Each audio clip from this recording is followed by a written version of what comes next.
Selamat datang di channel Simar Imam. Sembari mendengarkan tinggalkan like dan komentarnya bosku. Jangan lupa pasang headset kalian. Siapkan kopi dan camilan. Lupakan kenangan tentang mantan. Mari kita dengarkan sambil rebahan. Kembalinya Sang Raja. Bab 183. Su Chen, apakah kamu hanya berpura-pura menjadi keren? Apakah kamu melihat apa yang ada di tanganku? Ini pistol. Hanya perlu satu peluru untuk membunuhmu. Guo Zhengchu mengangkat senjatanya dan berkata dengan gemetar. Meskipun dia adalah orang kaya generasi kedua, ini adalah pertama kalinya dia melakukan hal seperti itu, dan dia sudah gemetar karena gugup. Sial, jika kamu tidak merasakannya sendiri, kamu mungkin tidak tahu apa itu keputusasaan. Saudara Guo, jangan ragu. Jangan lakukan apapun. Bahkan jika ada keributan besar setelahnya, kita bisa menyelesaikan masalah ini dengan beberapa juta dolar. Ada, Pop. Guo Zhengchu menarik pengaman senjatanya, memandang Su Chen, dan berkata dengan gemetar. Su Chen, aku memperingatkanmu, ini adalah kesempatan terakhirmu. Jika kamu pergi sendiri antara kita akan terhapus. Jika kamu tidak keluar, aku akan menembak. Tembak. Su Chen berbisik. Tidak, karena kamu menolak untuk bertobat, maka aku akan membantumu. Suara, bang. Suara tembakan yang menusuk terdengar di area villa yang sepi. Bahkan orang-orang yang sedang berlibur di area villa pun dibuat was-was dan ingin melihat apa yang terjadi. Setelah menarik pelatuknya, Guo Zhengchu merasa seluruh dunia menjadi sunyi. Tapi saat dia menghela nafas lega, dia melihat pemandangan yang mengerikan. Peluru itu benar-benar berhenti di depan Su Chen. Tidak bisa maju bahkan setengah menit. Suara, celepuk. Guo Zhengchu dan Liao langsung roboh ke tanah, mata mereka hampir jatuh. Bagaimana mungkin? Apakah kamu manusia atau hantu? Melihat Guo Zhengchu, Su Chen mencibir, tidak ada. Berlari. Saat ini, Guo Zhengchu dan Liao tidak lagi terlalu mempedulikan hal itu. Mereka berlari secepat mungkin, tidak lagi mempedulikan hal lain. Orang ini hanyalah iblis, dan dia bukanlah sesuatu yang bisa dia tangani. Permainan sudah selesai, jadi jangan lari. Setelah mengatakan itu, Su Chen menjentikkan jarinya, dan dua semburan udara hitam terbang seperti peluru dan ditembakkan langsung ke kepala Guo Zhengchu dan Liao. Meninggal di tempat. Setelah berurusan dengan mereka berdua, Su Chen tidak tinggal lama, berbalik dan meninggalkan villa, bersiap untuk pulang. Dua mobil Bentley diparkir di jalan di luar kawasan villa pantai. Selain pengemudi, ada juga seorang pria parubaya berusia 40-an yang duduk di belakang mobil, bertubuh agak gemuk, mengenakan kacamata hitam dan pakaian kasual berwarna abu-abu di mana dia berada. Sedang memikirkan sesuatu. Bos, masalahnya sudah ketahuan.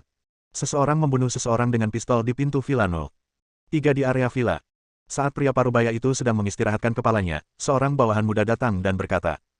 Jadi itulah yang terjadi.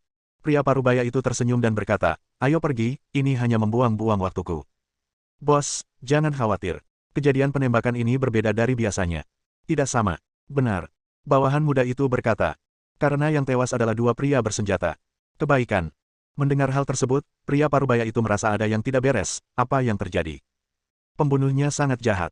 Meski dia menembak, pelurunya tidak pernah mengenai dia, seolah-olah dia memblokirnya.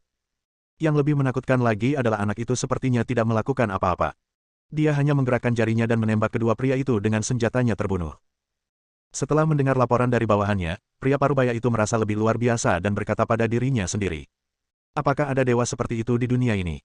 Kecil kemungkinannya. Setelah berpikir sejenak, pria parubaya itu berkata. Saat anak itu keluar, aku akan menemuinya. Setelah keluar dari area villa, Su Chen masuk ke Audi A8 miliknya. Hari sudah larut dan dia siap untuk kembali dan istirahat. Namun tidak jauh setelah berkendara keluar, tiba-tiba saya melihat sebuah mobil melaju ke arah saya di depan saya, dengan lampu sorot menyala. Suara, mencicit. Bentley itu tergeletak di tengah jalan, menghalangi jalan Su Chen. Melihat pemandangan di depannya, Su Chen sedikit mengernyit, bertanya-tanya apa yang sedang dilakukan orang-orang ini.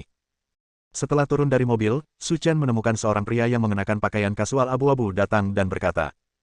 Adikku, izinkan aku bertemu denganmu. Namaku Su Guoxiong. Aku tidak tahu nama belakang adikku. Su Chen. Melihat ekspresi acuh tak acuh Su Chen, orang-orang di belakang Su Guoxiong meraung. Nak, apa nada bicaramu? Berkatmu, Bos Su berinisiatif untuk berbicara denganmu. Jika anjing yang baik tidak menghalangi jalan, keluarlah jika kamu tidak ingin mati. Anda.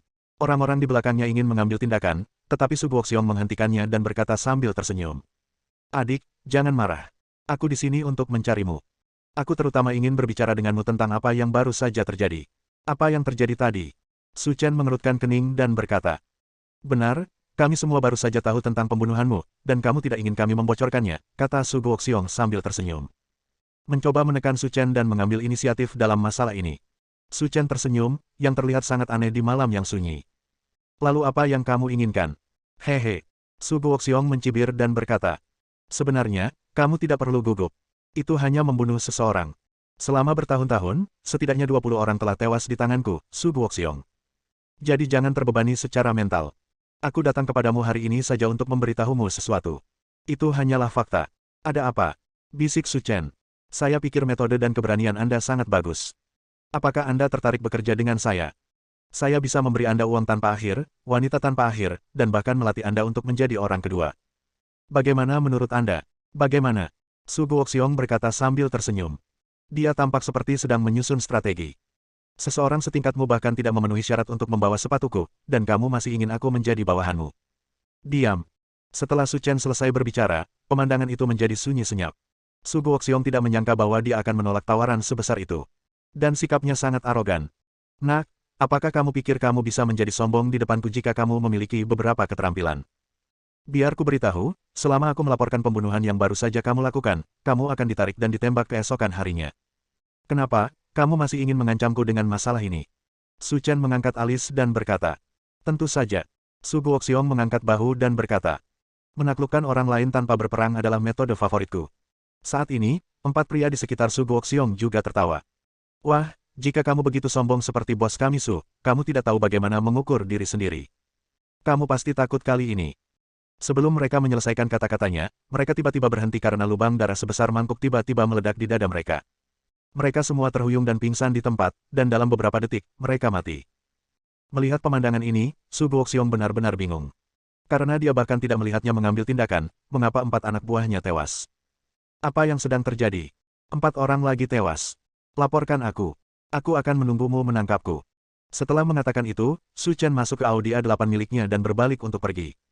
Bab 184. Melihat lampu belakang mobil Su Chen, Su Guoxiong terjatuh ke tanah. Sebelumnya, pemberitaan anak buahnya menyebutkan bahwa mereka membunuh pihak lain tanpa melihatnya mengambil tindakan. Saat itu, saya tidak menganggapnya serius, mengira mereka salah melihatnya dan tidak mungkin hal seperti itu bisa terjadi.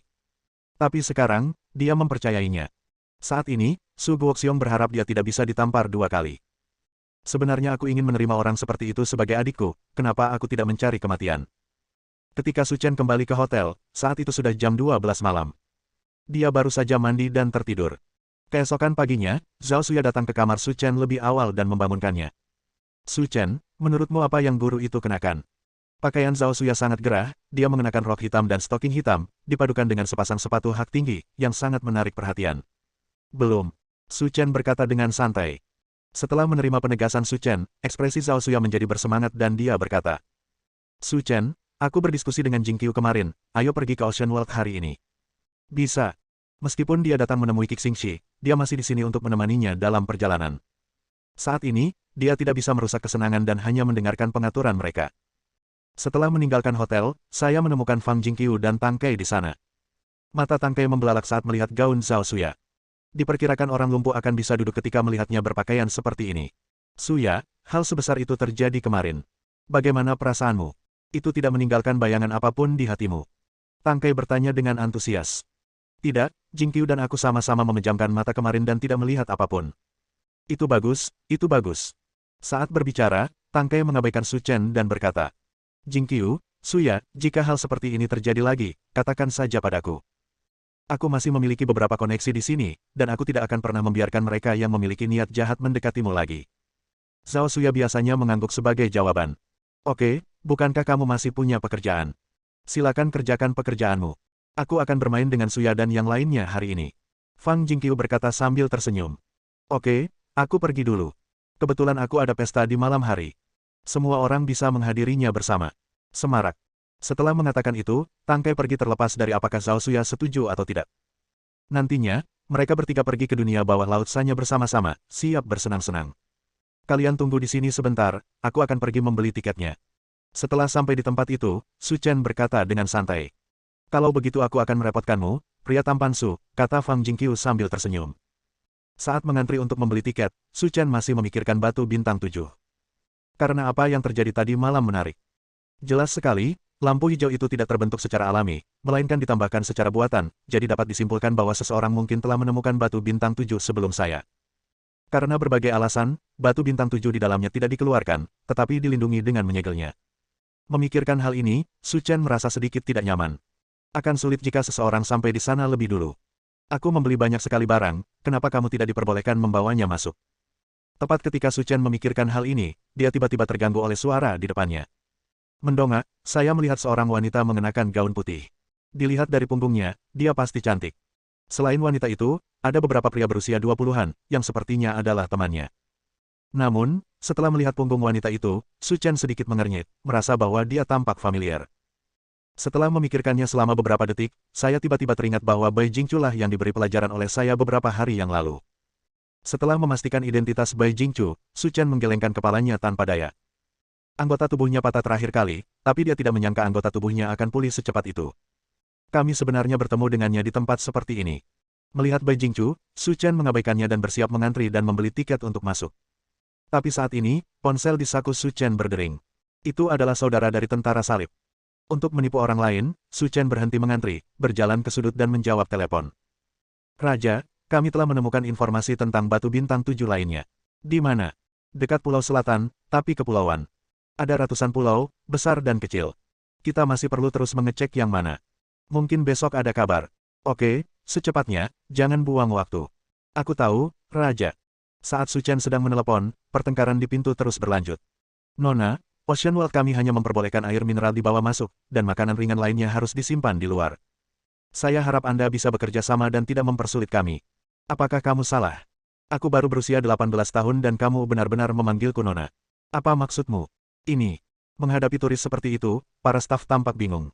Tanpa diduga, gadis di depanku sangat cantik, tapi dia adalah master yang berantakan. Saya tidak peduli, saya akan membawanya hari ini, jika tidak, saya akan meminta saudara perempuan saya untuk menutup dunia laut Anda, dan kemudian Anda semua akan menganggur. Melihat pertengkaran di depan, Zhao Suya merasa curiga. Hah? Mengapa dia ada di sini? Suya, apakah kamu kenal orang itu? Fang Jingqiu bertanya. Aku sudah bertemu dengannya beberapa kali. Dia adalah siswa sekolah menengah nol. Satu Jinling dan sangat pandai dalam pelajaran, tapi aku tidak menyangka akan bertemu dengannya di sini. Saat keduanya berbicara, pertengkaran semakin meningkat. Nona, tidak peduli siapa yang Anda temukan, kami tidak bisa mengizinkan Anda masuk kecuali Anda menyimpan semuanya di tas Anda di luar. Ini aturan kami. Staf berkata dengan serius dan bertanggung jawab. Tapi jelas ada kemarahan di wajahnya, yang dia tahan dan bisa meledak kapan saja. Wan Chao, ada apa denganmu? Kami datang ke sini untuk bermain untuk memberimu wajah, bukan untuk kebaikan atau keburukan. Salah satu pria yang memakai celana pengemis berkata. Sudah kubilang, jika kamu masih ingin terus beroperasi, biarkan kami masuk dengan jujur dan jangan mencari masalah. Benar, temukan manajermu. Jika kamu tidak mengizinkan kami masuk, kami tidak hanya tidak akan membiarkanmu pergi, tapi adikku juga akan menanganimu. Bai Jingchu berkata dengan enggan. Ketika mendengar namanya, semua orang yang hadir yang hendak masuk dan bermain menarik napas. Sekarang anggota staf itu mungkin mendapat masalah. Bersambung.